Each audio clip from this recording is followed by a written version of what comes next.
मी विश्वदास पाटील इयत्ता 3री मध्ये शिकत आहे. सर्वांना स्वातंत्र्य दिनाच्या हार्दिक शुभेच्छा. 15 ऑगस्ट 1947 रोजी आपला भारत देश इंग्रजांच्या गुलामगिरीतून मुक्त झाला. देशाला स्वातंत्र्य मिळवून देण्यासाठी अनेक लहान थोर देशभक्तांनी आपले सारे आयुष्य वेचले. अशाच एका छोट्या देशभक्ताबद्दल मी बोलणार आहे. ही गोष्ट आहे बाळ शिरीष कुमारची. इंग्रज आपल्या देशातून कायमचे निघून जावेत म्हणून अनेक ठिकाणी आंदोलने सुरू झाली. महात्मा गांधीजींनी भारत छोडो नावाचे आंदोलन सुरू केले होते. गावोगावी प्रभात फेऱ्या काढल्या जाऊ लागल्या. भारत मातेच्या जयघोषाने सारा देश दुमदुमू लागला. सकाळची वेळ होती. आजीने शिरीषला हाक मारली. शिरीष, येतोस का लाडू बनायला? आजी, आज मला शाळेत लवकर जायचं आहे ग. झेंडा घेऊन आम्ही सारेजण मिरवणूक काढणार आहोत. इंग्रज या देशातून जाईल का? आजी म्हणाली. शिरीष म्हणाला, आम्ही त्याला घालू, त्यासाठी वाटते ते करू अथवा मरू.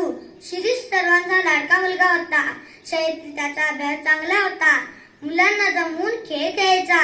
विजेचा दिवा बिघडला तर दुरुस्त करायचा. शिरीषला अशा अनेक गोष्टी करता येत. शिरीषचे घड्याळाकडे लक्ष गेले. तो ताडकन उठला. आजी, जातो ग असे म्हणतो निघून गेला. शाळेत मुले आली होती. शिरीष एकटाच. सारी त्याच्या भोवती जमली. एक मुलगा म्हणाला, शिरीष, ते बघ पोलीस.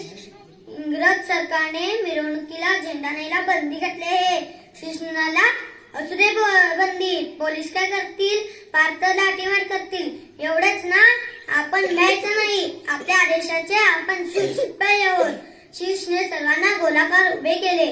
एकाच्या हातात झेंडा दिला. इतक्यात एक पोलीस झेंडा हिसकावायला आला. त्या मुलाने तो दुसऱ्याच्या हातात दिला. पोलीस तेथे गेला. तो झेंडा तिसऱ्याच्या हातात. पोलीस चिडला आणि तणतणत निघून गेला. मुलाने जयजयकार केला. करेंगे या मरेंगे, 40 कोट नहीं दबेंगे. करेंगे या मरेंगे, 40 कोट नहीं दबेंगे. मिरवणूक सुरू झाली. दारांतून, खिडक्यातून मोठी माणसे लहान मुलांची हिंमत पाहत होती. छोट्या मुलीही मिरवणुकीत सामील झाल्या. मिरवणूक एका कोर्टाजवळ आली. शिरीषने तेथे भाषण सुरू केले. वकील बाहेर येऊन शिरीषचे भाषण ऐकू लागले. भाषण संपले. मिरवणूक पुढे गेली. तेवढ्यात पाठीमागून लाठीमार करत, गोळीबार करत पोलीस आले. मुलांची पंगापांग झाली. काही धीट मुले उभी होती. पोलिसाने मुलींच्या दिशेने बंदूक रोखली.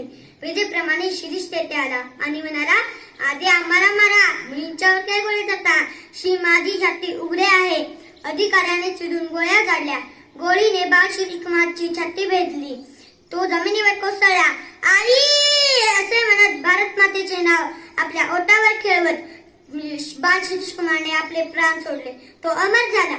देशाच्या स्वातंत्र्यासाठी आपल्या प्राणांची आहुती देणाऱ्या त्या थोर देशभक्तांना माझी कोटी कोटी प्रणाम. जय हिंद, वंदे